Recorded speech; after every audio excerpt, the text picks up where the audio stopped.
Olá, tá começando o 52º episódio do A Fonte da Gigahertz, patrocinado nessa semana pela AlphaCode e pela ExpressVPN. Quem tá falando aqui é o Marcos Mendes e assim como há um ano, o Felipe Espósito também tá por aqui, tudo bom? Tudo bem, Marcos? E você, como é que tá depois de um ano de A Fonte de Gigahertz, né? Pois é, estou felicíssimo. Obrigado a todo mundo que escuta, que permitiu que a gente chegasse a um ano no ar. É muito bacana saber que o projeto segue, não só no ar, mas segue crescendo. Tivemos números recordes aí nas últimas semanas.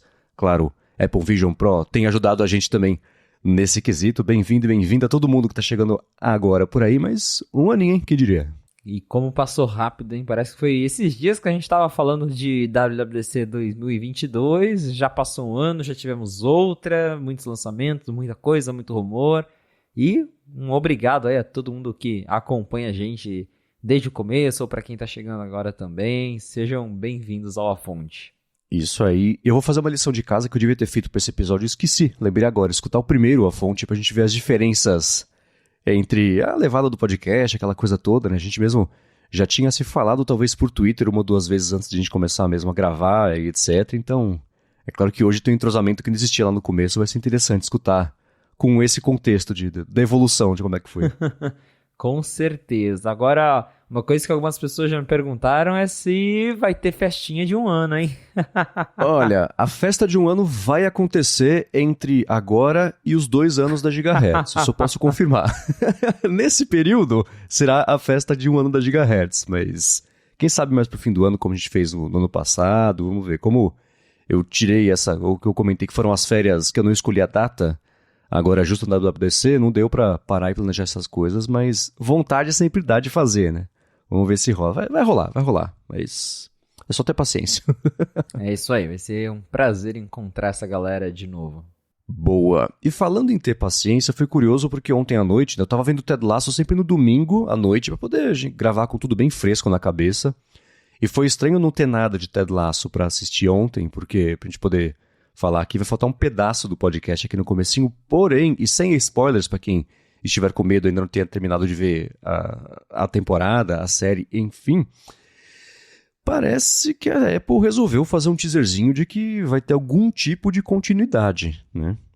Esse é um tweet que ela tinha publicado há mais de uma semana, eu não tinha visto no turbilhão de notícias que eu vim me atualizando só pro último episódio, eu não tinha visto isso, mas a Apple publicou uma foto com escrito Smells Like Potential, né, que é a frase lá do comecinho de Ted Lasso.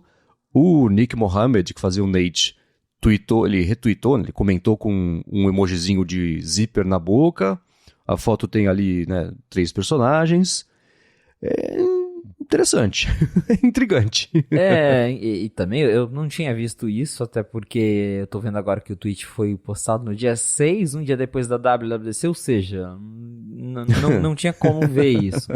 Mas a frase, a foto, o retweet, acho que tudo leva a crer que a gente talvez tenha um spin-off, como a gente já tinha cogitado aqui várias vezes, né? Que a história original ia acabar nessa terceira temporada, mas que talvez, pelo sucesso da série, a Apple pudesse levar isso pra frente usando apenas alguns dos personagens. E, embora a série tenha acabado de um jeito que eu gostei e que, pra mim, acho que não precisava de mais, tem histórias pra contar. Sobraram muitas histórias pra serem contadas e essa foto acho que deixa isso bem claro, né? Que a série talvez continue com rumos diferentes.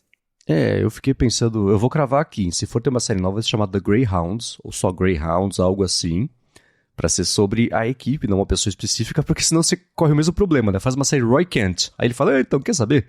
2 temporadas depois eu decidi que vou fazer outra coisa, pronto, né? E agora, todo mundo tem que achar um trabalho novo de novo. Então, com essa foto, eu fiquei um pouco mais esperançoso de que possa haver algo assim. Inclusive, a gente comentou aqui sobre como a última temporada, o Jason Sudeikis mesmo, o personagem Ted Lasso, ele teve muito menos tempo de câmera, muito menos o que fazer na temporada do que o resto, né?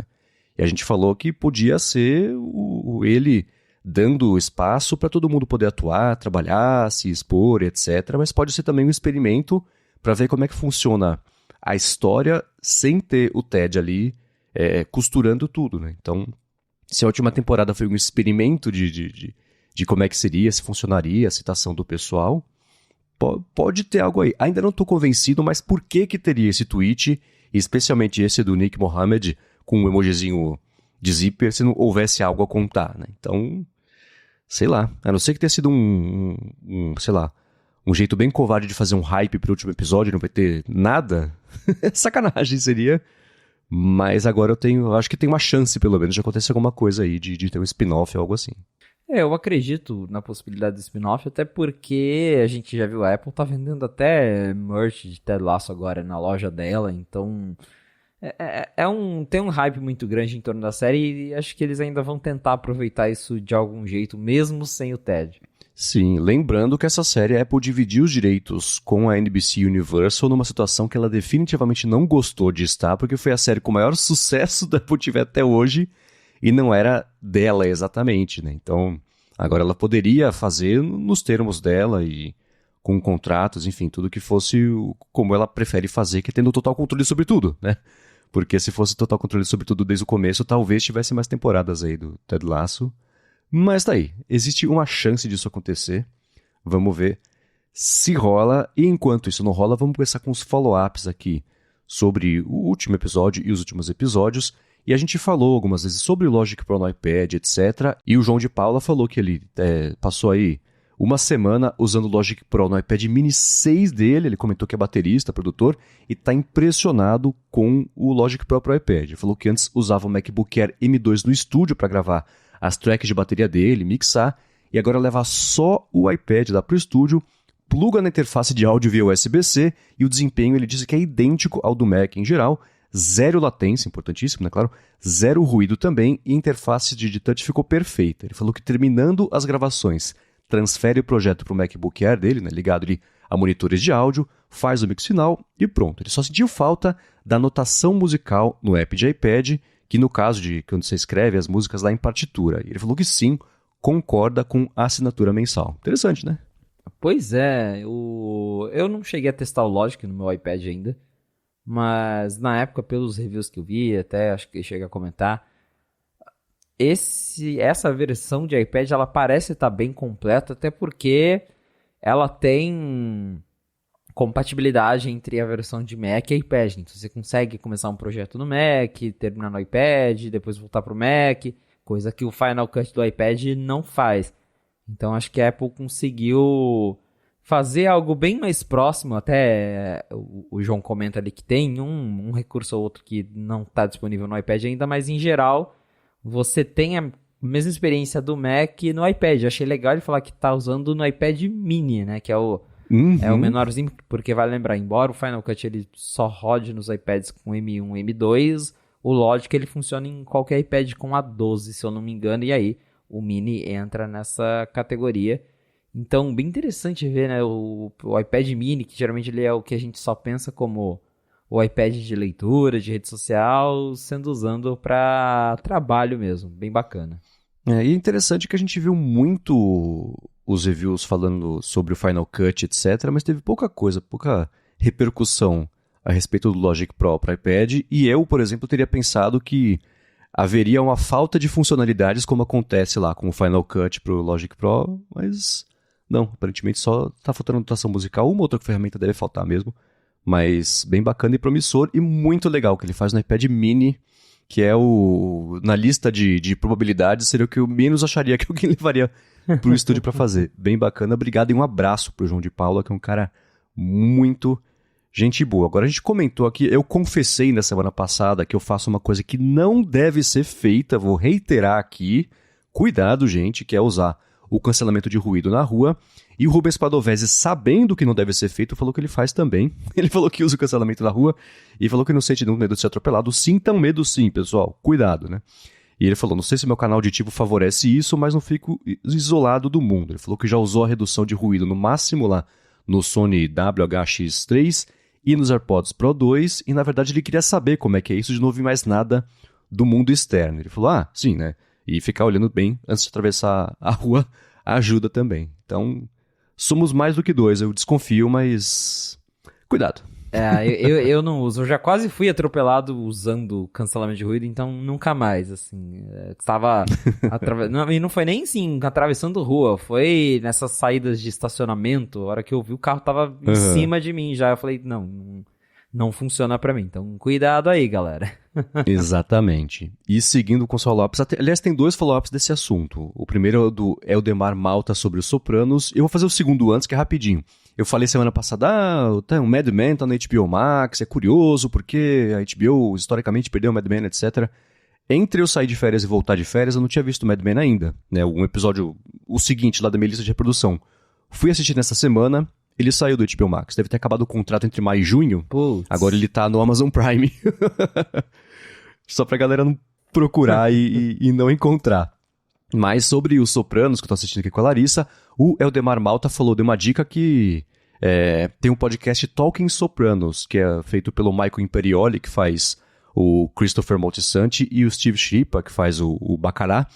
E ele falou que os 2 atores que participaram da série, eles trazem sempre muitas informações de bastidores e convidados também que atuaram e trabalharam na série. Ele falou que assiste o episódio e corre pro podcast, falou que é demais. Vou dizer também, é muito bacana. Esse eu não estou vendo todos, quer dizer, escutando, enfim, os episódios do Talking Sopranos, mas quando são episódios que eu vejo dos que eu assisti, né? Ou tem um convidado, uma convidada que me parece interessante, ou então um episódio mesmo que tem uma cena com um dos 2, por exemplo, dos hosts, que eles vão contar com mais detalhe, etc. Aí eu escuto. Sim, é um podcast bem bacana, vale escutar. Eu vou, é claro, deixar o link aqui na descrição. E é interessante que eles publicam vídeos também, e é legal você ver como é que estão os atores lá, né? A série tem 15 anos, então como é que estão os atores hoje em dia, né? Você pega o AJ, o filho lá do Soprano, a Meadow também, a que fez a filha dele. Ela tem um podcast também sobre maternidade, eu acho, hoje em dia.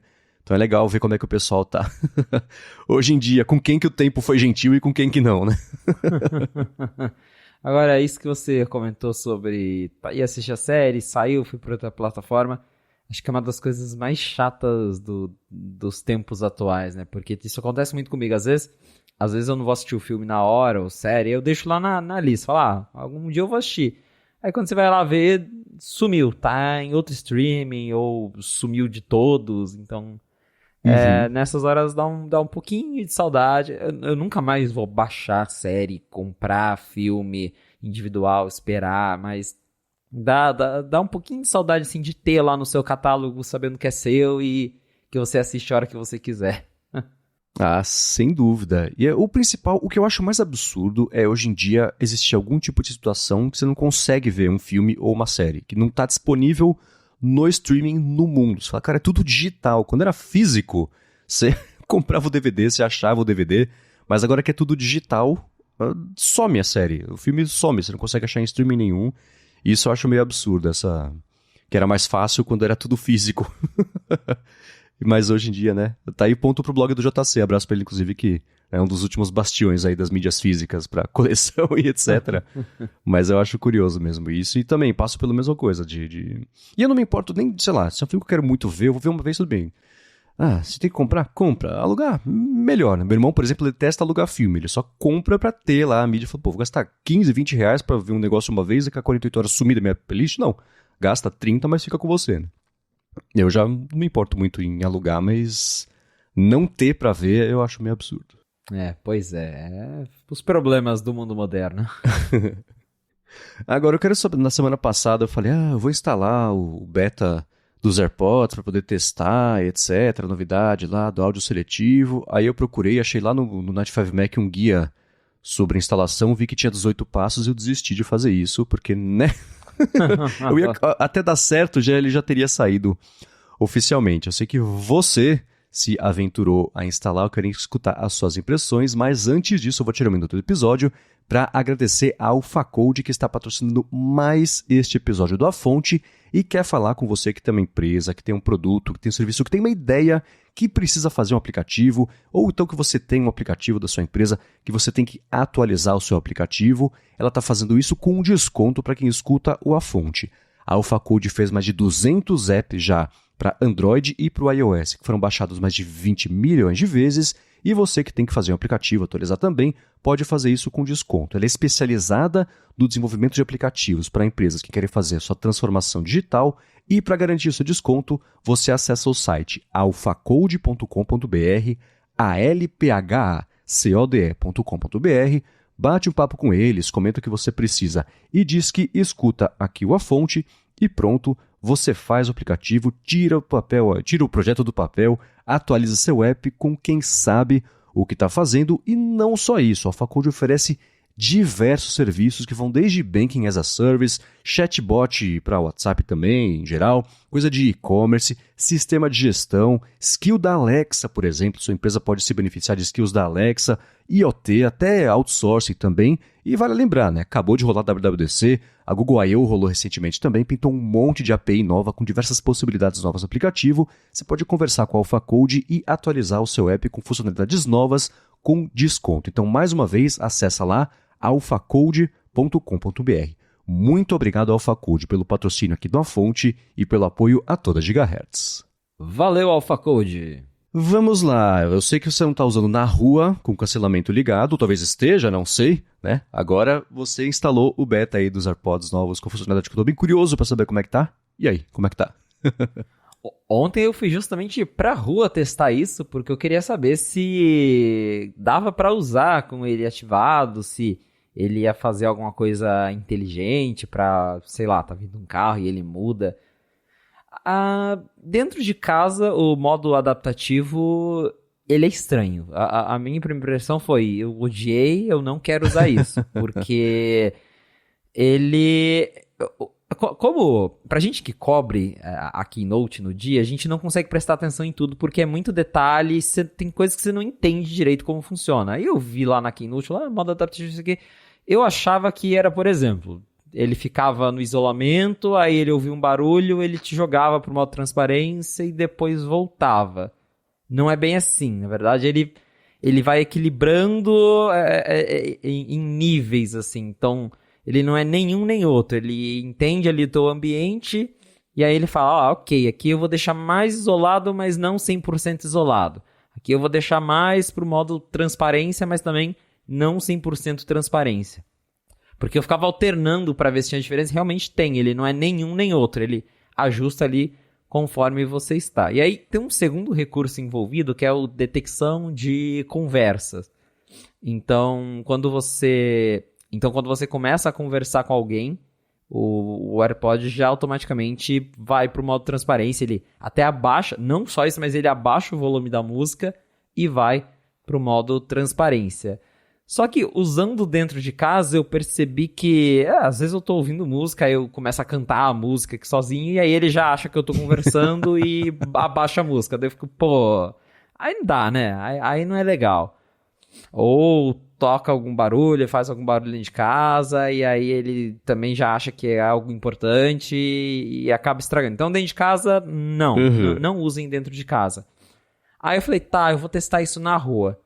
Aí a minha impressão foi bem diferente, porque, por exemplo, eu senti que eu tava andando com o modo adaptativo ativado, eu consigo ouvir os carros, só que não como no modo transparência. Ele não abafa 100%, mas ele me deixa ouvir o suficiente para eu saber, tá vindo um carro, tem carro passando.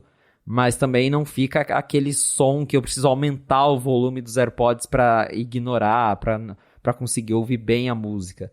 Então, para uso externo, aí sim eu achei bem legal, porque é justamente isso. Ele não é, ele vai pro modo transparência ou ele vai pro modo isolamento. Não, é realmente algo dinâmico que fica alternando ali e ele mesmo ajusta o nível de acordo com onde você tá. Então, ontem na rua, eu andei ali por meia horinha na rua, fui caminhando, e aí eu já achei bem mais legal justamente porque eu tenho esse medo de ser atropelado, e agora eu consigo sair na rua com um certo isolamento, mas também não me excluindo totalmente ao ponto de eu não conseguir ouvir nada. E se alguém chegar na rua conversar comigo, aí sim ele diminui a música sozinho, e depois de uns 5 segundos ele volta, quando fica tudo silêncio, ele volta ao volume que estava. Então, achei o modo bem legal, usando assim, fora de casa, mas dentro de casa, daí, principalmente por causa disso de detecção de conversa, que ele acha que quando você tá cantando, você tá conversando, aí não dá muito certo. Eu acho que existem duas experiências para esse modo, para quem já usava os AirPods e para quem vai comprar os AirPods agora, né? Porque a gente tá acostumado, a gente usa há anos, todos os dias, o dia inteiro, basicamente, né? Eu, pelo menos, com certeza faço isso. Então, qualquer mudança, por menor que seja no comportamento dos AirPods, pode até ser para melhor, mas eu falo, putz, não funciona como eu estava acostumado. Então, existe um período de reacostumação, reacostume, não sei, para reacostumar a usar com esse comportamento novo, né? Então, isso especialmente de mexer no volume, eu acho que é uma coisa que vai me dar um estranhamento no começo, aí a ver se acostuma ou não, mas tem a experiência de quem não tem essa bagagem, vai comprar. Eu sei que às vezes é difícil a gente se colocar nesse lugar assim, mas se você tivesse comprado os AirPods e ele funcionasse desse jeito, para você usar em casa, será que você ia estranhar tanto quanto você estranhou agora que ele mudou esse comportamento? Entendeu? Então tem. É sempre complicado pensar, até se fosse para desenvolver funcionalidades novas, né? Pensar como é que você melhora a experiência sem quebrar o modelo de para quem já está satisfeito com essa ou piorar, né? Ter o risco da pessoa perceber que piorou a experiência porque você fez uma modificação ou outra. Os AirPods, eles sempre ganharam funcionalidades aditivas, né? Primeiro saiu lá aquela primeira versão, que era aquele cotonetão para fora do ouvido. Aí depois veio os Pro com a borrachinha na ponta, com cancelamento de ruído, o cancelamento melhorou. Depois, junto do cancelamento melhor dessa última versão, veio o ajuste de volume também ali nele mesmo, né? Que é uma coisa que eu tenho que me lembrar ativamente que existe ainda, porque às vezes é mais complicado eu aumentar no bolso, mas eu esqueço que eu posso só aumentar ali direto nos fones. Então sempre foi tudo aditivo, né? Agora mudou o comportamento. É a primeira vez que a funcionalidade mesmo vai ter um comportamento diferente. E tá em beta, né? Você falou, ó, eu começo a cantar e reduz o volume porque eu acho que eu tô falando. Talvez isso seja uma coisa que vai melhorando conforme as pessoas forem usando e mandando feedback, porque eu acho que é uma situação meio comum, né? A gente escutar a música e sair cantando a música. Então, isso não pode acontecer. É o primeiro beta, tem coisa ainda pra melhorar, mas é interessante e sim, isso que você falou é bem verdade. Pode ser costume. Daqui a um tempo, isso, às vezes a gente se acostuma com esse modo, ele vai se tornar o padrão e a gente não vai lembrar de como era usado antigamente. Mas fiquem tranquilos porque dá pra usar os outros modos antigos, ele não tá substituindo o modo transparência ou o modo de isolamento total, eles continuam lá. Mas agora, por padrão, pelo que eu percebi, quando você aperta na haste para ele ir pro isolamento, ele vai pro adaptativo, ele não vai mais pro isolamento. Se você quiser se isolar 100%, você tem que ir lá na central de controle, pressionar nos AirPods e aí colocar lá que você quer usar o isolamento. Tá.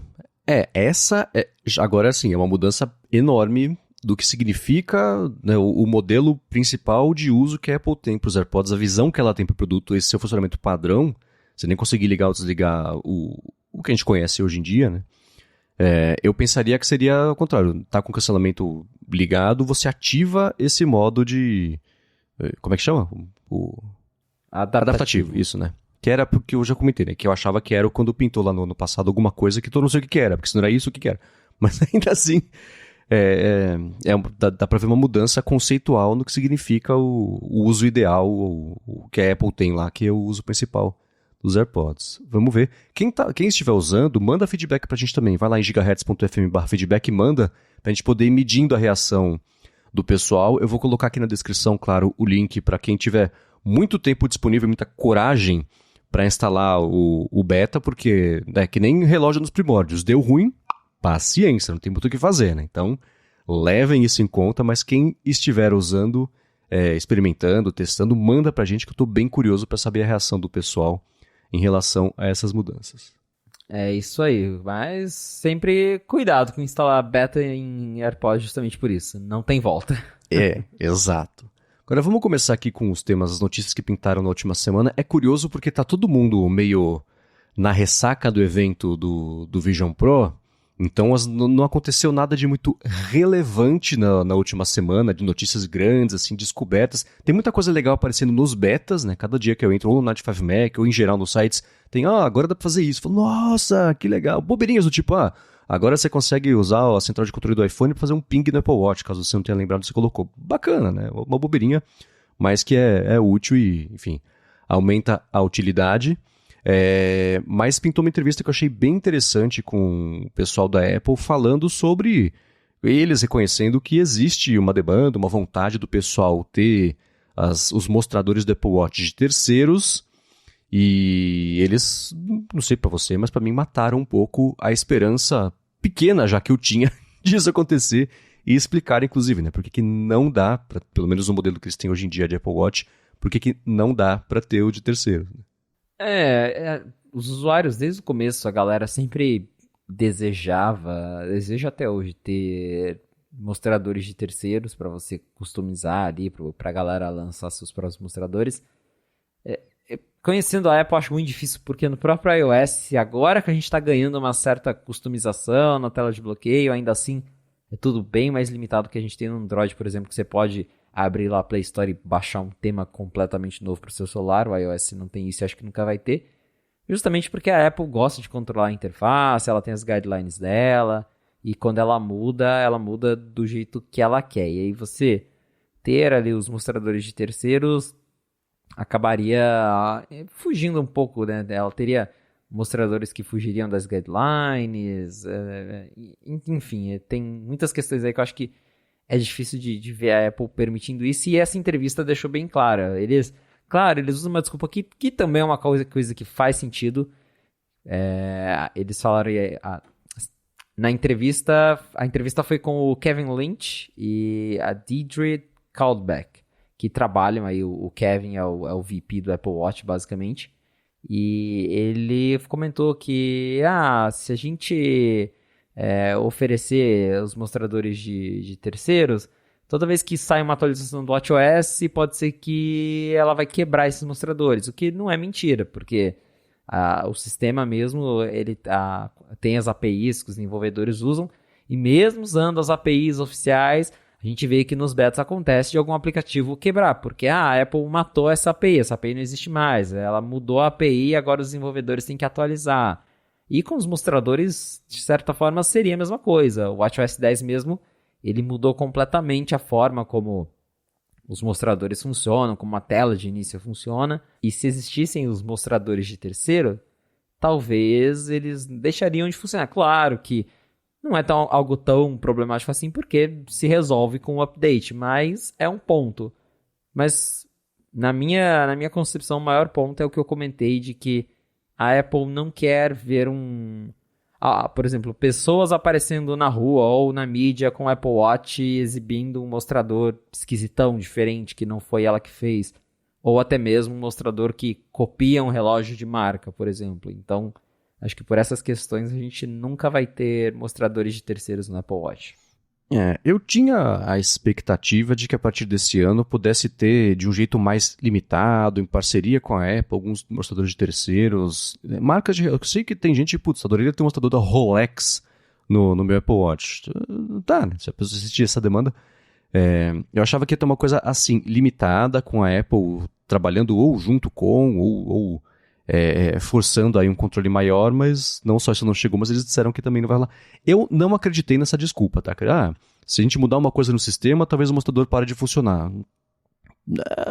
É o trabalho da Apple garantir que isso não aconteça. É que nem, não, a gente não vai mais atualizar o iOS porque pode deixar de funcionar aplicativos. Não fez o menor sentido isso pra mim, porque esse é o seu trabalho, eu digo Apple e desenvolvedores, na verdade, né? Então, é que nem ela mudar uma coisa, se o app parar de funcionar, das duas uma, né? O aplicativo tem que ser removido do App Store ou atualiza o aplicativo.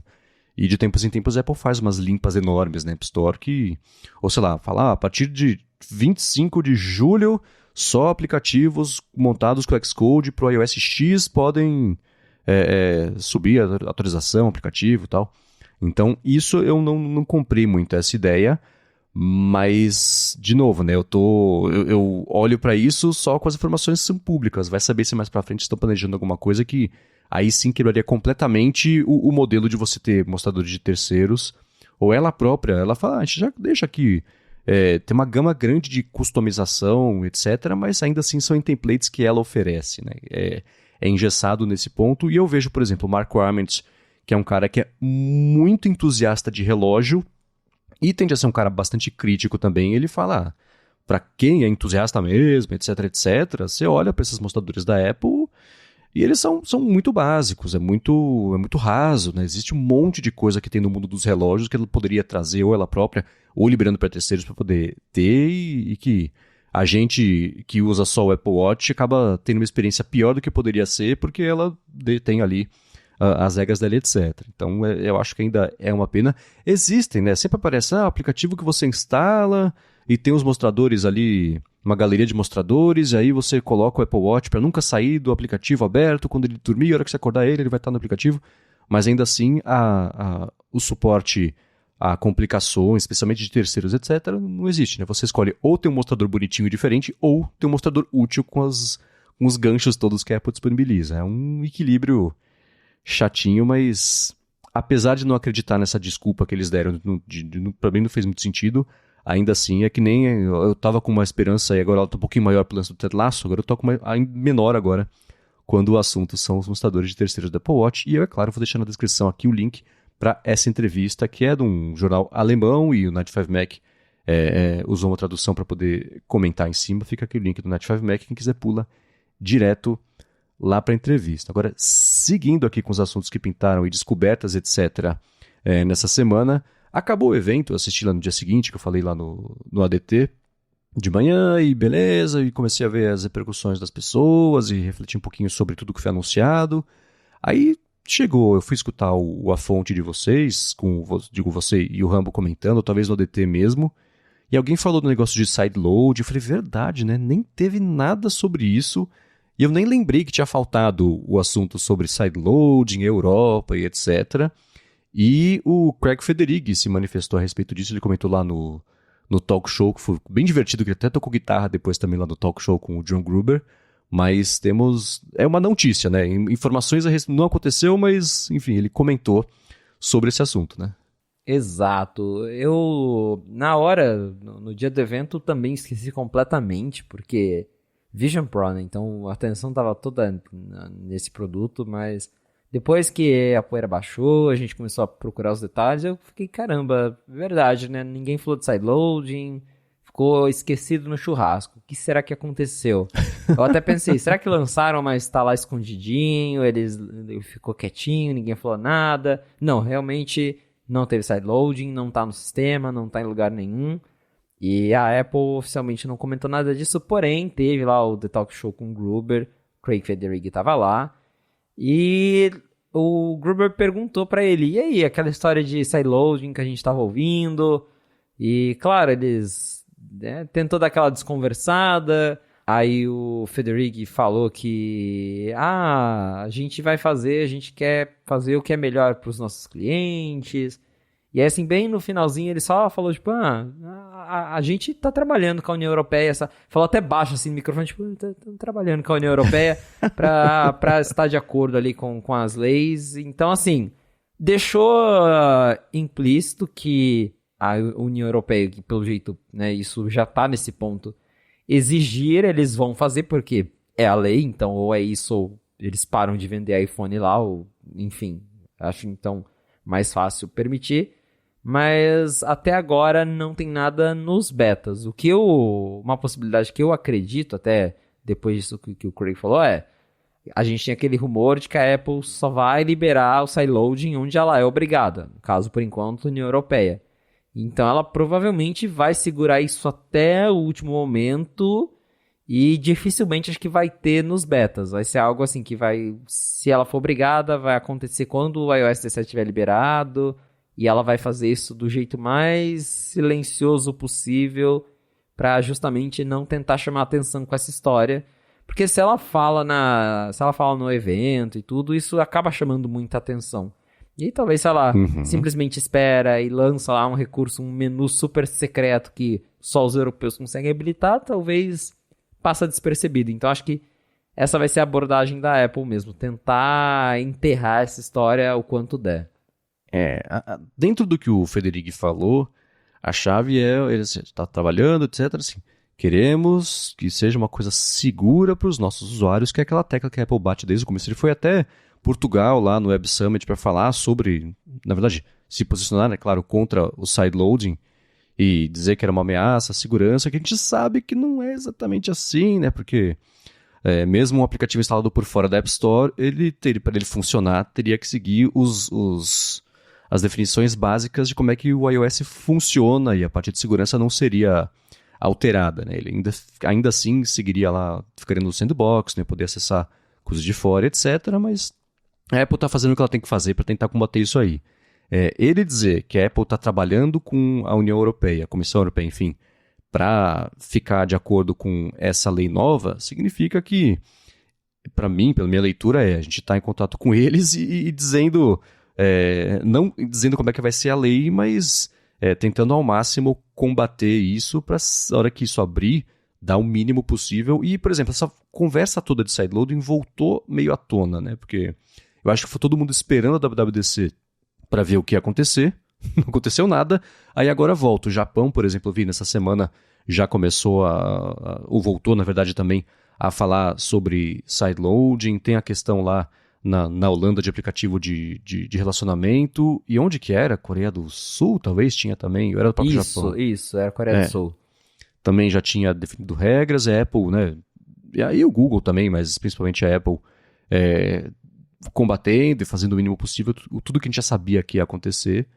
Mas ele ter dito que estamos trabalhando com a Europa para ficar de acordo com essa lei, significa que algo vai mudar. O que é esse algo? Talvez a gente leia no press release, talvez você fuçando no Nextcode você descubra algo, mas para quem esperava isso na WWDC, não veio, e eu confesso que eu fiquei distraído pelas luzes brilhantes ali e nem lembrei que isso poderia ter acontecido ou não. Foi um negócio que passou batidaço aí por mim, mas devemos ter novidades, sei lá, até o fim do ano, até o ano que vem, a respeito disso. Agora, um lance de App Store que virou notícia essa semana, que você até comentou lá no 95Mac, foi do aplicativo Damos, que a Apple ameaçou tirar o app do ar, e o Damos, ele é basicamente um aplicativo de rede social para funcionar com o protocolo Nostr, que a gente não precisa entrar, quer dizer, se você quiser, é claro, entrar na parte técnica, você entra, mas a Apple pensou tirar o aplicativo do ar porque tem Bitcoin nele? Como é que foi isso?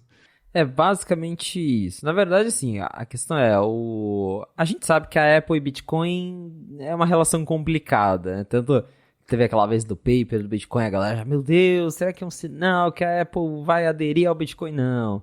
Mas... Que Steve Jobs era o Satoshi Nakamoto. Pois é, não foi dessa vez, mas aí teve esse App Demos, que como você falou, é um cliente de uma rede social, assim, para resumir tudo, e um dos features desse aplicativo é um recurso chamado Zaps, que basicamente são moedas de Bitcoin, são transações Bitcoin, e você pode mandar Zaps, não Zaps de WhatsApp, mas você pode mandar Zaps nos posts. Então você tá lá na sua timeline, você vê um post de alguém que você gostou, você fala, tá, gostei desse post, vou mandar um zap para ele. Ou seja, tá mandando um Bitcoin para ele. E a Apple entrou em contato com eles. O Demos, a própria rede social, ela também é apoiada pelo Jack Dorsey, que é o cofundador do Twitter. E a Apple falou, olha, isso de você ficar mandando dinheiro para cada post individual é vender conteúdo dentro do aplicativo. E vocês estão fazendo isso sem usar o nosso sistema de compras internas. Porque o argumento da Apple é, a pessoa tem lá, posta, sei lá, um link, posta um vídeo, alguma coisa, e você vai lá e dá dinheiro para isso. Para a Apple, isso é uma venda. Ela falou, olha, não pode. A gente sabe que a Apple... Ela tenta não falar diretamente que ela não gosta de Bitcoin, mas ela sempre complica a vida de quem faz aplicativos com Bitcoin na App Store. E foi o caso aqui. E aí eles entraram em contato, falaram, olha, o aplicativo vai ser removido da loja porque vocês estão fazendo venda sem usar o nosso sistema, justamente porque a App Store ela não trabalha com Bitcoin. Então, para você fazer essas transações de Bitcoin, você precisa usar um sistema externo que não passa pela App Store, que não paga a comissão da Apple, enfim. E tem alguns aplicativos que podem dispensar isso, mas são aplicativos bem específicos. Por exemplo, iFood, né? Aplicativos de delivery, aplicativos que vendem bens, eles não precisam pagar a comissão da Apple porque é outra coisa. Mas a Apple considerou que ali, como você estava dando Bitcoin nos posts, era uma venda de conteúdo digital, e pelas regras da App Store, venda de conteúdo digital tem que passar pelo sistema da Apple, de compras internas, pagar comissão, enfim. Com a repercussão, depois que a Apple falou, o aplicativo vai ser removido, a galera foi para a internet e isso chegou em pessoas grandes. Então o Jack Dorsey postou ali no Twitter dele, falando, foi um mal entendido da Apple, eles não entenderam direito como que o recurso, tentou argumentar que seria mais uma gorjeta do que você tá comprando conteúdo digital. Aí já chegou Tim Sweeney, que é o CEO da Epic, falando, Apple malvada, aí já virou, Apple malvada, se a gente deixar isso, eles vão começar a taxar aplicativo de banco daqui a pouco. Aí chegou no Elon Musk, que também a gente sabe que já tem um histórico aí com a App Store, e o Musk também tweetou no perfil dele, falando que era muito preocupante a Apple, né, ter essa dominância sobre quais aplicativos ela quer taxar ou não. E depois de toda essa comoção, aí a Apple entrou em contato de novo com os desenvolvedores e eles chegaram num meio termo. O aplicativo foi atualizado, eles tiveram que tirar esses apps em posts individuais, mas eles puderam continuar a manter o recurso disponível nos perfis. Então você ainda pode mandar o seu Bitcoin, só que você tem que entrar no perfil do usuário e simplesmente mandar, né, uma gorjeta para aquele usuário. Não como forma de agradecimento por posts individuais, porque isso a Apple continua pensando que é uma venda digital e aí teria que se enquadrar nas guidelines da App Store. Então, mais um caso aí que, né, fomenta toda essa discussão de se tivesse sideloading, a App Store, One Truth, a Apple está tentando controlar demais ali como as coisas funcionam, que não é surpresa nenhuma, mas é mais uma historinha que coloca a lenha na fogueira, basicamente. Cara, eu tô escutando o que você falou, ao mesmo tempo lendo as matérias a respeito dessa modificação, eu não entendi que problema que foi resolvido com essa mudança de comportamento, porque do mesmo jeito você consegue mandar Bitcoin para as pessoas, exato, só que não é por post, é para pessoa direto. Tá, na prática, dá exatamente na mesma, né? Eu lembro que, por exemplo, tem o aplicativo Post News, que era uma tentativa de nova rede social, um novo Twitter também com microtransações, você pagar uns troquinhos lá para cada vez que alguém publicar uma coisa que você curtir, etc. E eles têm compras internas, mas eles têm uma moeda deles, né? Eles têm umas moedinhas lá e você compra 500 moedas por $7, não é Bitcoin, né? Com Bitcoin fica um pouco mais complicado, porque você pode até... você teria que ter uma compra interna na App Store. E aí, para o aplicativo, você estaria comprando um tokenzinho qualquer. Dentro do app, esse token ia virar 0.000 nada de Bitcoin. É uma volta muito grande, né? Eu vou dar uma olhada aqui se o Damas tem compra interna, só para não estar falando bobagem. Mas, ainda assim, a diferença de como é que era antes para agora, eu não entendi que problema que isso resolve, a não ser a única coisa é para falar assim, tá, a gente conseguiu forçar uma mudança. A gente... reafirmou o controle que a gente tem sobre regras e mudou de... Agora não pode mais ser azul, agora é só verde. Tá, trocar para verde. Beleza, mas tirando isso eu não entendi ainda qual foi o que ficou dentro das regras você ter isso, que você não está pagando por um conteúdo, você está pagando por uma pessoa? Não sei, mas tá, ok. Curioso. Nossa, sim, é uma coisa que não faz sentido, porque a transação continua existindo. Ela só tentou dificultar, acho que é mais isso, né? Ela tentou mostrar quem é que manda, mas na prática... né? Mas não me parece que essa é uma história sobre Bitcoin. Que eu vi reações, né, no blog do Bitcoin. Por causa do Bitcoin, a Apple quer tirar o aplicativo. Não, podia ser, tá pagando em gravetinhos. O problema era o modelo que o negócio estava assumindo e não exatamente o Bitcoin, né? O Bitcoin não está sendo perseguido aqui, me parece... pelas notícias e reações que eu tô vendo. O assunto não é esse, né? Mas tá, eu vou tentar entender o que ficou dentro das regras agora com essa mudança, porque trocou 6 por meia dúzia pra mim, mas a Apple conseguiu uma superioridade moral aí nesse assunto. Mas seguindo aqui com as notícias que pintaram nessa semana, pintou uma reflexão, na verdade, que eu achei interessante lá no 95 Mac, feita pelo Zach Hall, sobre como no iOS 17 a Dynamic Island não evoluiu muito, enfim, né? Tinha gente que esperava que agora que a Apple lançou o iPhone em setembro, teve até agora para trabalhar em atualizações, funções novas e etc. Tem que lembrar, claro, que se ela lançou o iPhone em setembro, esse iOS estava pronto desde fevereiro do ano passado. E ele foi melhorando só ao longo do tempo. Mas ainda assim ele falou que a Dynamic Island parece meio estática aí no iOS 17. Eu não tenho o iPhone com a Dynamic Island, meu iPhone é um modelo anterior a esse, então eu não tenho nem prática ou experiência para falar assim, putz, isso aqui poderia ter mudado e faltou. Mas a sua percepção a respeito disso, qual que é? A minha percepção é bem parecida com a do Zac. Eu tava esperando mais pra Dynamic Island, porque a minha ideia era, que o que eu pensava era que, ok, no iOS 17 a Apple vai desbloquear o potencial da Dynamic Island. E ela ganhou, assim, 3 coisinhas novas e é isso. Eu queria acreditar que várias ações do sistema passariam a acontecer ali, justamente porque tem muita coisa que faz sentido. Se ele até, sei lá, a própria Siri poderia ter uma interface que aproveita a Dynamic Island e não foi o caso.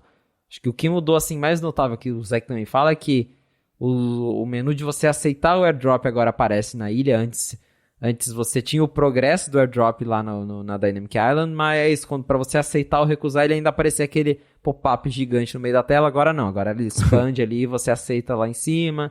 Então assim, tem um detalhezinho ou outro que eles passaram para lá, mas em geral tá a mesma coisa, não tem nenhuma funcionalidade nova.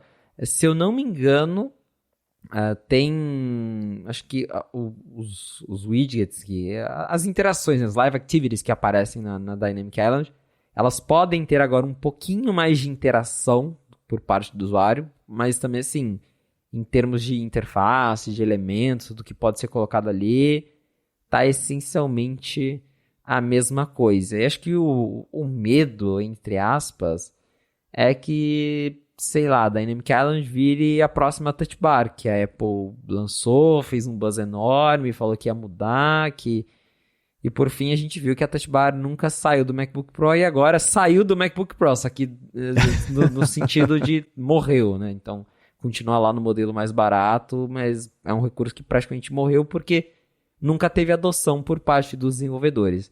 Tem rumores de que os iPhones 15 esse ano vão ganhar a Dynamic Island, no caso, os modelos não Pro, então talvez, se isso acontecer, seja um indicativo de que não é um recurso que a Apple pretende matar tão cedo.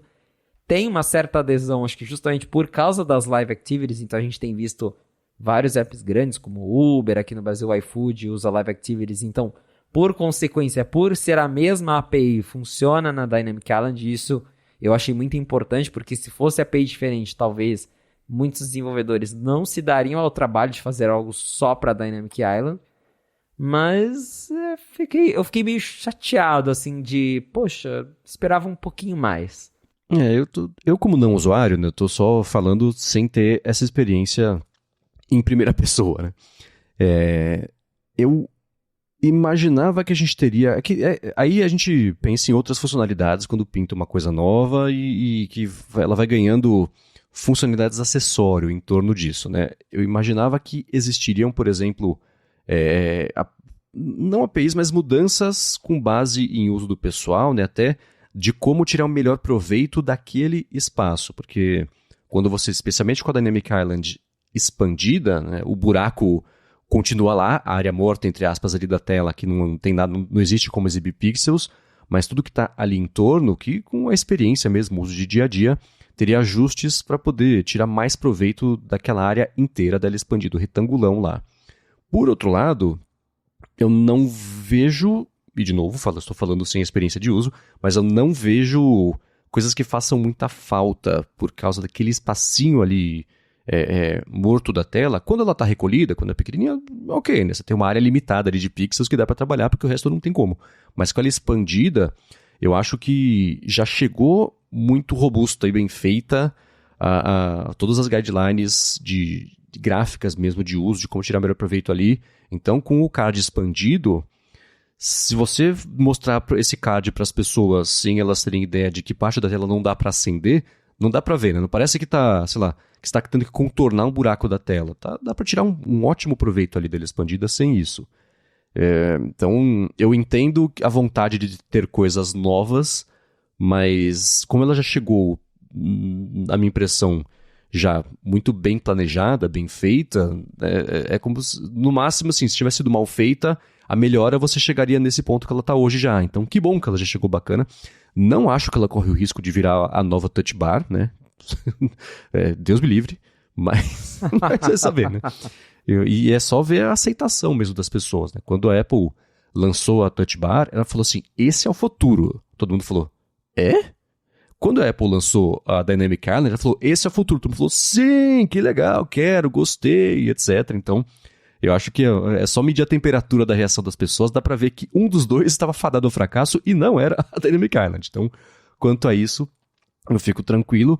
O que eu acho que vai acabar acontecendo com a evolução mesmo do iPhone vai ser que a área morta mesmo da tela vai ficar cada vez menor, o que não quer dizer que essa área apagada vá sumir. Ela pode até acabar ficando menor também, mas não na proporção que o hardware vai fazer, porque agora esse é o trademark do iPhone. Você vê um iPhone diferente, você sabe que é um iPhone por causa disso, assim como era com o botão Home, e aí tudo bem, o mercado todo reagiu e passou a ficar com uma coisa meio parecida. Mas depois do botão Home, a barrinha de você fechar o aplicativo, quando sumiu o botão Home e o próprio recorte da tela do Face ID, agora a Dynamic Island, é aquela coisinha que vira o símbolo do que significa ser o aparelho. É icônico, pela definição da palavra icônico, né? Então, não vejo ela sumindo como a Touch Bar teve que sumir. E no talk show mesmo foi engraçado, né? O John Gruber falou, a linha de Macs ela tá quase boa, mas e esse Mac com a Touch Bar aí? Todo mundo começou a dar risada. Aí o executivo da Apple começou a falar, não, Touch Bar, veja bem e tal. E nem ele acreditou no que ele estava falando. Quer dizer, a Apple sabe que foi um furo na água enorme. Mas, enfim, eu vou deixar claro na descrição também aqui o link para vocês poderem dar mais piada nas impressões do Zac. E mandem pra gente o que vocês acham também, gigahertz.fm/feedback. Manda pra gente as impressões do que tem ou do que falta, enfim, como que tá o uso de vocês da Touch Bar. Agora, uma hipótese que eu levantei na semana passada em reação ao Vision Pro, na verdade sobre o iPhone em reação ao Vision Pro, é que eu tinha expectativa de que os próximos iPhones passem a contar com hardware mesmo que dê suporte às funcionalidades, ou expanda as funcionalidades do Vision Pro, etc. Pintou um rumor a respeito disso na mão do Ming Chi Kuo, mas antes de falar sobre isso, eu quero agradecer a ExpressVPN que está mais uma vez patrocinando o A Fonte com desconto também para você que quer navegar de um jeito mais seguro web afora e ter acesso aos streamings de outros países com catálogos que não estão disponíveis aqui no Brasil.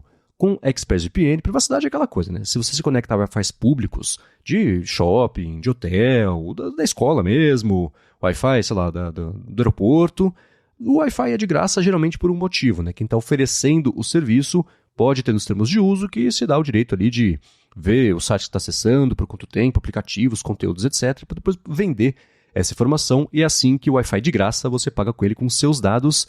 Com o ExpressVPN isso não acontece, porque mesmo nesses Wi-Fis que ficam de olho no que acontece lá no tráfego, com quem está com a VPN ligada da ExpressVPN não consegue ver o que está lá por lá. Ela blinda a conexão, ela criptografa a conexão, os dados passam pelos tubos impenetráveis da ExpressVPN, então mesmo quem está oferecendo ali a conexão não consegue ver o que está rolando. E a parte de streaming é aquela coisa, o catálogo americano da Netflix, por exemplo, é diferente daqui do Brasil, é diferente do que tem na Coreia, no Japão, em qualquer país do mundo, e com a ExpressVPN você pode se conectar por servidores nestes países e ver o catálogo que tem nesses países e não necessariamente aqui no Brasil. Então você está pagando Netflix, você consegue ver a Netflix inteira e não só a Netflix que está disponível aqui no Brasil, e o contrário também. Se você está viajando, por exemplo, e quer ver alguma coisa que só tem aqui no Brasil, você liga a ExpressVPN, fala para passar pelo servidor do Brasil, são quase 100 países que ela tem servidores, e passando pelo do Brasil, você vê o catálogo do Brasil, e não do país que você esteja, que por algum motivo não tenha algum conteúdo que você queira ver. Agora, a parte mais bacana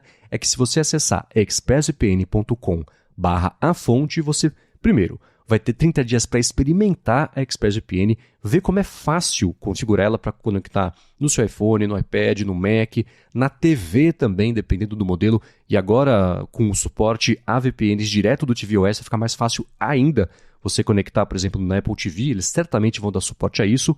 É a minha expectativa, eles não confirmaram, mas eu tenho certeza que isso vai acontecer.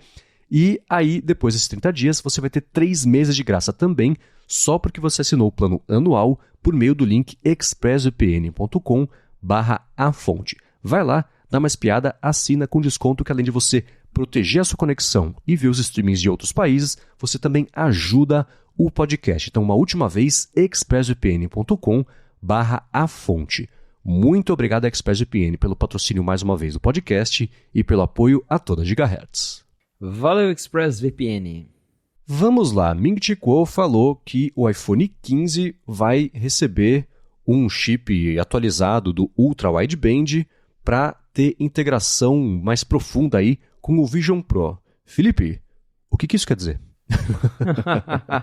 Primeiro, só um comentário rapidinho pra gente fechar o assunto anterior. Você estava falando ali do design icônico do iPhone. A gente, na internet, criou esse estigma de falar o iPhone de botão, né? Pra galera que tem o iPhone antigo. Agora eu já falo que tem também o iPhone de buraco. Então, o iPhone de buraco é a nova marca do iPhone. E como a gente tá já falando de iPhone 15, que todos vão ser iPhone de buraco nesse ano, veio aí essa reportagem do Ming-Chi Kuo falando que a gente vai ter um chip Ultra Wideband, melhorias, né, no Ultra Wideband, que é o famoso chip 1 da Apple, que ele consegue detectar onde o iPhone está, a precisão, a distância, que é o chip usado nos AirTags. Então, segundo ele, a Apple está trabalhando em melhorias agressivas, entre aspas, para aprimorar a imersão e a integração com o Vision Pro. É um report bem vago, né? É um relatório bem vago, até porque nem a gente sabe quais são as especificações do Vision Pro. Ele tem chip 1, ele tem chip 2, ele tem Ultra Wideband? Não sabemos. Provavelmente tem, mas nem a Apple disse isso no momento.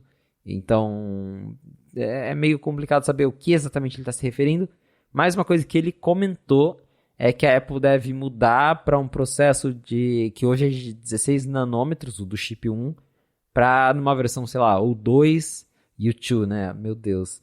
Virar ali um processo de 7 nanômetros.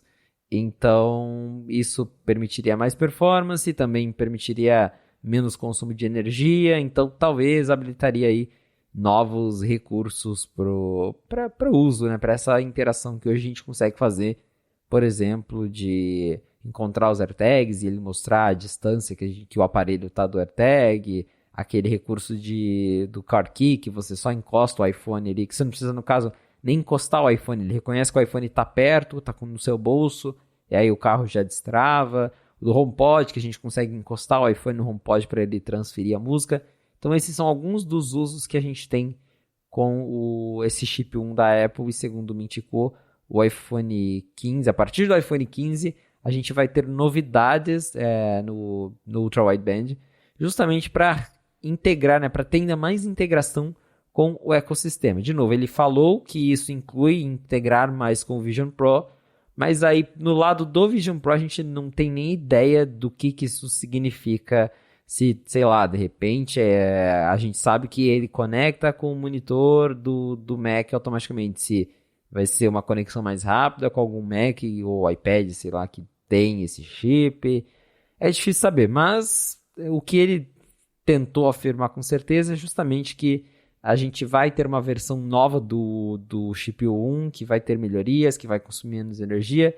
E ele comentou já também de iPhone 16. Ele falou que o iPhone 16 vai ter o Wi-Fi 7, que daí sim é uma tecnologia que deve melhorar bastante a experiência para quem vai usar com o Vision Pro ou com outros aparelhos da Apple, porque o Wi-Fi 7 ele tem velocidade de transferência e latência muito menor.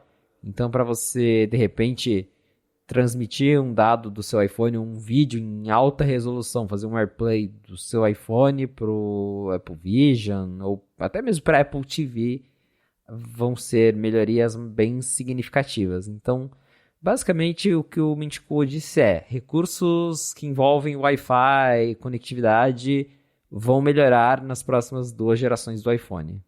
Essa queda de 16 para 7 nanômetros, ela é bem significativa, né? Quer dizer que Eu vou simplificar bastante, eu corro o risco de falar errado, mas a intenção tá certa, tá? O caminho que as coisas têm que fazer para passar de um para outro vai ficar menor e isso reduz principalmente a latência. É que nem, por exemplo, no Vision Pro, né? Eu tava vendo o pessoal comentar que o display, atrás do display tem o processador de imagem, porque é só assim que a Apple conseguiu reduzir a latência a ponto dela ficar inexistente, ou pelo menos imperceptível para os olhos humanos, porque a distância que o dado tem que percorrer entre o chip e a tela, ela é, minúscula no sentido mais literal da palavra, porque ela quase não existe ali. E se fosse maior um pouco a distância, ainda assim ia ter um pouco de latência que ia... É isso que ela falou que ela conseguiu, basicamente, acabar com a situação da pessoa se sentir enjoada porque está usando o headset. O principal problema do headset é quando você tem uma latência muito grande entre o que a câmera está capturando, aí você vira a cabeça e o que a tela transmite ali, se tiver um delay, aí você... É que nem a pessoa se sentir bêbada, né? Ela fica meio tonta. Então, ainda conseguiu fazer isso, reduzindo justamente a distância entre uma coisa e outra. Então, no processo de 16 para 7 nanômetros, a distância que os elétrons, as informações, as coisas têm que passar, ela cai pela metade, e isso, claro, não é uma relação direta, mas então você tem metade do consumo de energia.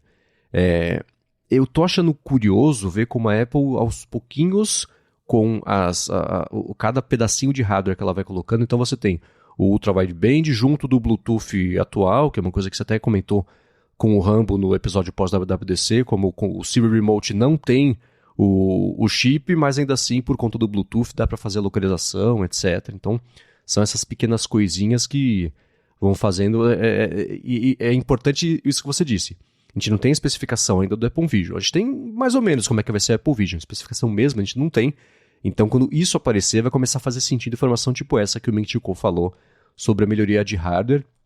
O lance do Wi-Fi 7, eu estava dando uma espiada rápida aqui, ele reduz em até 100 vezes a latência, e eu acho que essa vai ser a principal fronteira agora, porque velocidade já tá beleza, né? Você, hoje no Wi-Fi 5, né? Quer dizer, o 6 eu acho que são até 10 GB por segundo, ou 15, sei lá.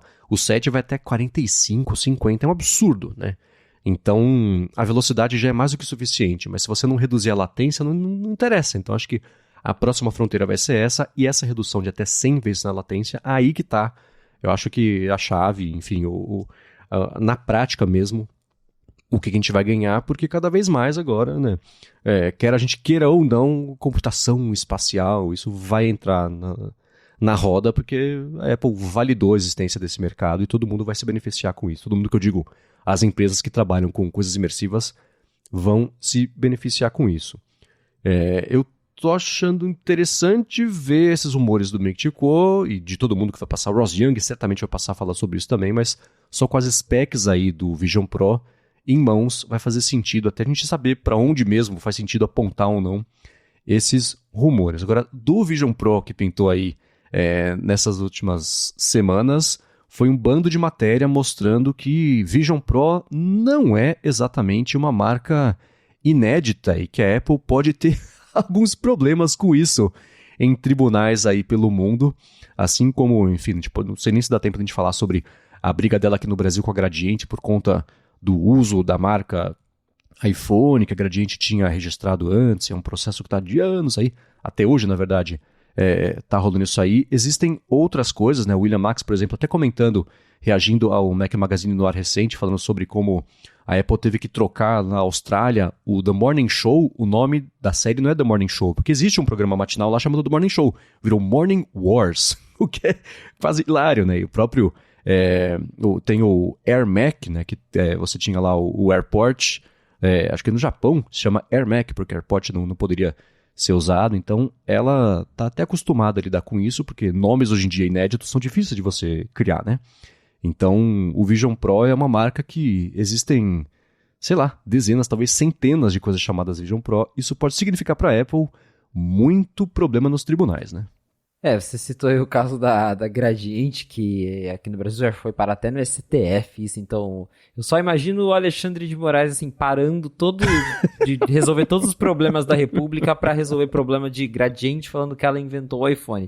É Brasil, né?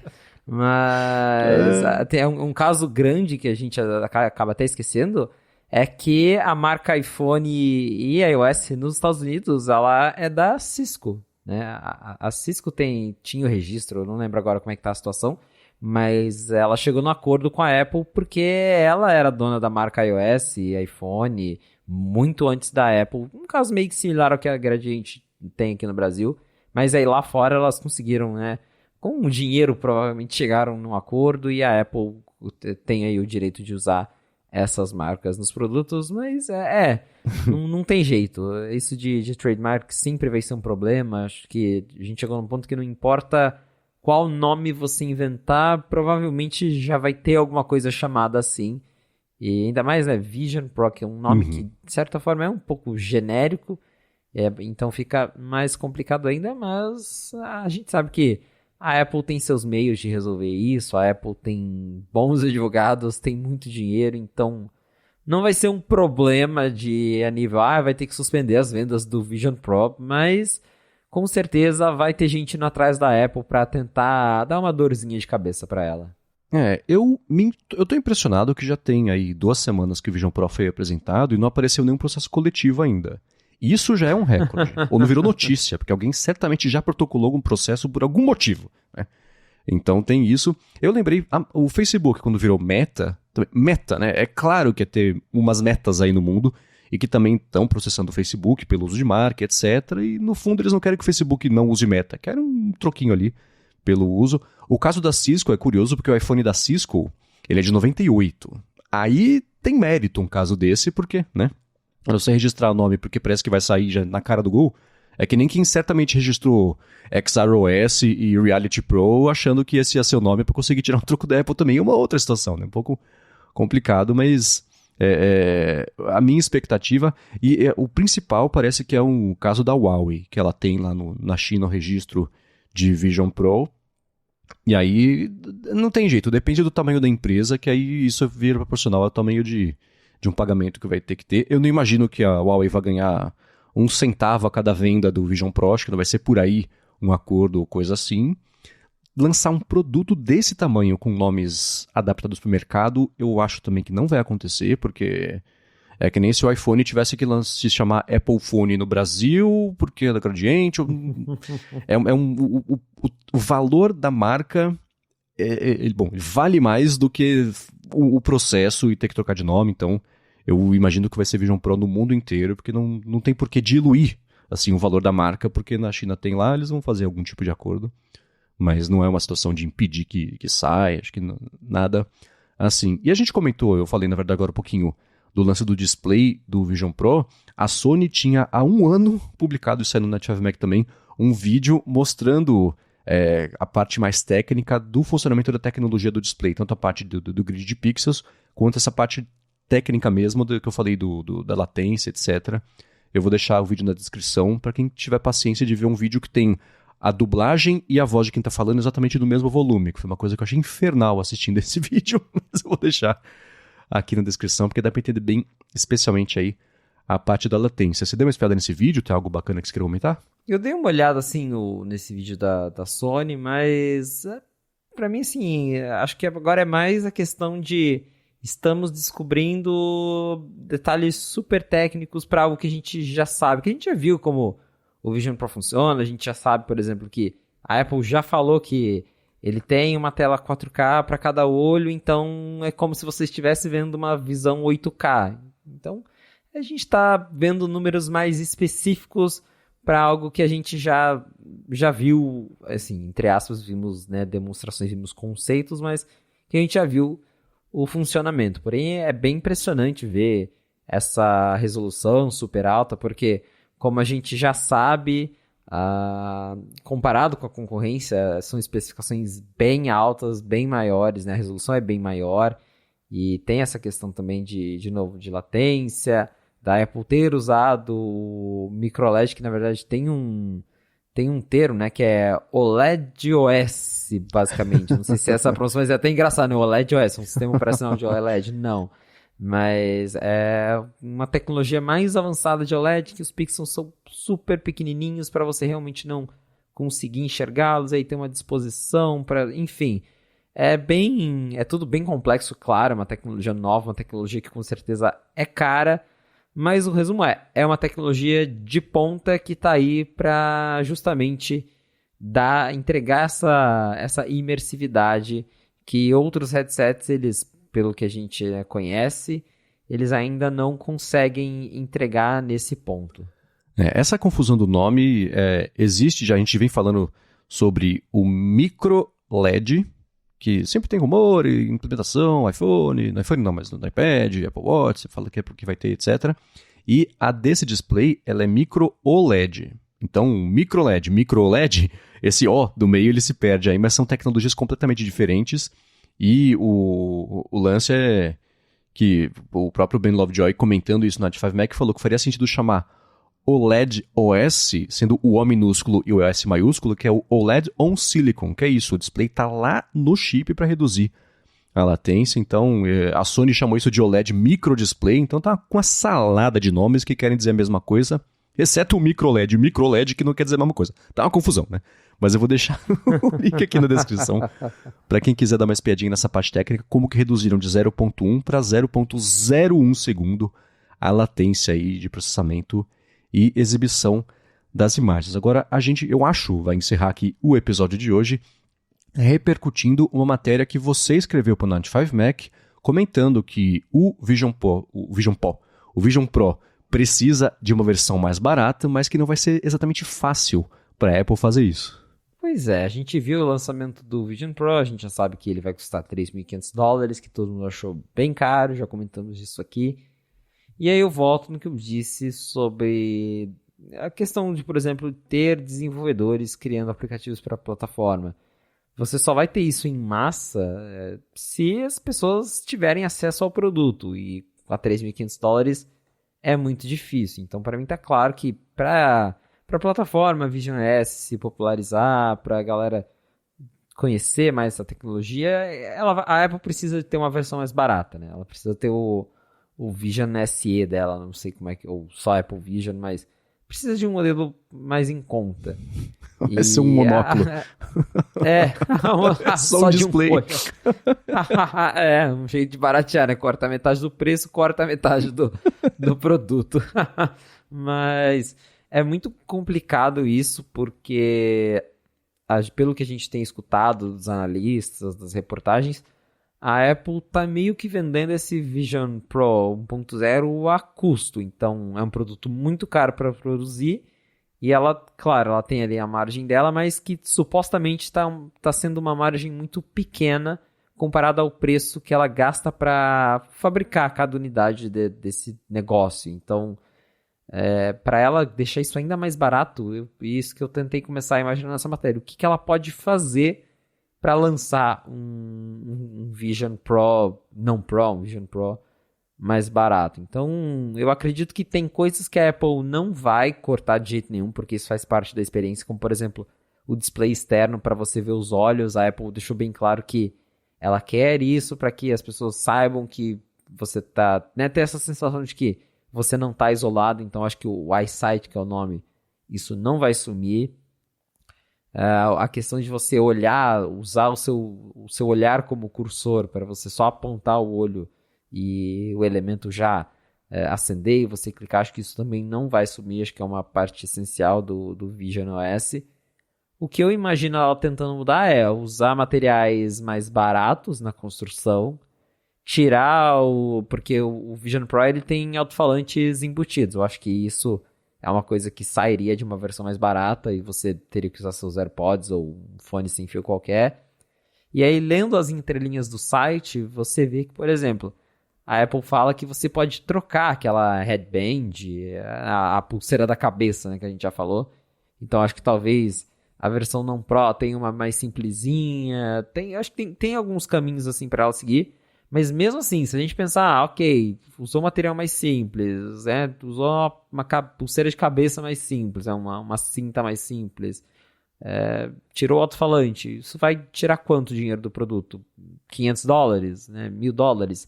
Ainda vai ser um headset de $2.500. Então, vai ser muito difícil para a Apple, nesse primeiro momento, fazer um produto mais barato, mais acessível, sem ter muitos compromissos no sentido de tirar coisas que de fato afetariam a usabilidade, o que a Apple tentou apresentar como o conceito dela, a visão dela para esse produto.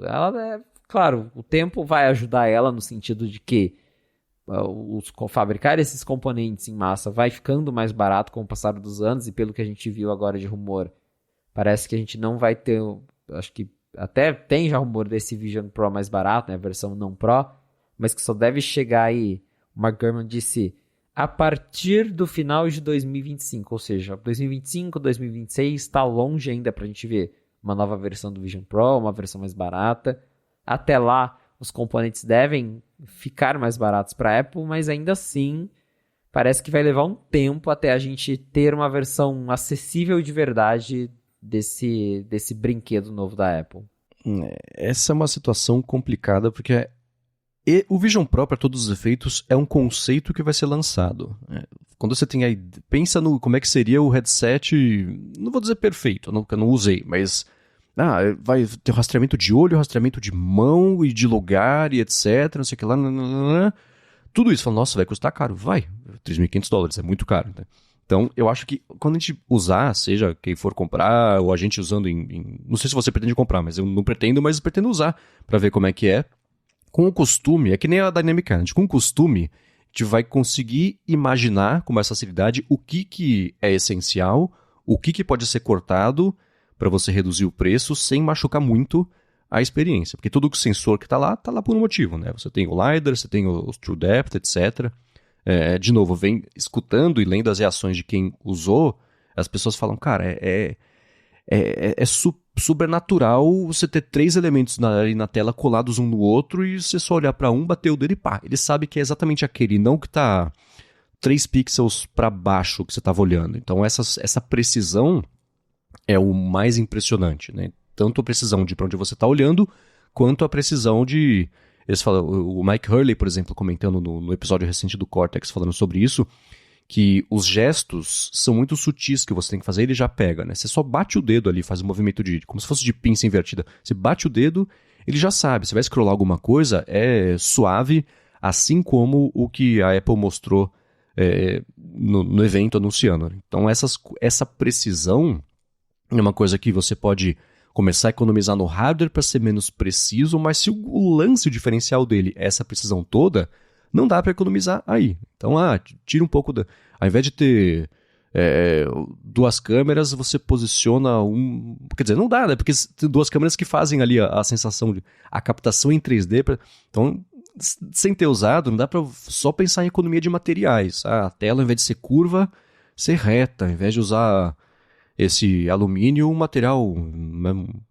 um plasticão, né? Não sei.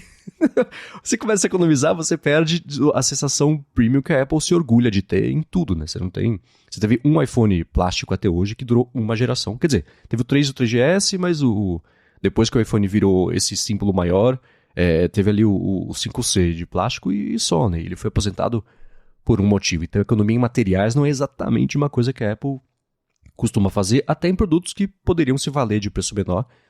Ela faz o SE, não faz um mal feito não, mas um mais barato com materiais. O iPad é a mesma coisa, né? O iPad até hoje, a Apple fala, gente, compra o iPad, serve para isso, para mais isso. As pessoas falam, não quero, né? E ainda assim ela acha outro jeito de economizar para fazer custar pouco e não necessariamente o reduzir materiais. Então não importa para onde você olha e aponta, é uma conta difícil de fechar, né? Porque tudo é tecnologia muito nova nele. Então, a não ser que as coisas fiquem mais baratas de produzir, que o Apple Vision Pro de 2023, a não ser que ele em 2027 passe a custar $1.500, eu não consigo ver o que você vai tirar dele para poder baratear, porque aí ele deixa de ser ele. O diferencial dele é oferecer essa precisão principalmente toda, e o lance de, já falei, vou repetir pela última vez aqui hoje, a latência reduzida, etc. É uma chuva de tecnologia que custa caro para fazer, porque isso vai estar barato daqui a 5, 6 anos. Então, é um equilíbrio difícil mesmo, mas a conclusão mais óbvia que a gente pode tirar desde o primeiro segundo que apareceu o nome é que ele é Pro, porque vai ter a versão não Pro, e essa vai ser mais barata por algum motivo. O que vai fazê-la mais barata? O tempo e muita especulação, e o Ming Chi Kuo e o Mark Gurman vão dizer pra gente. Né?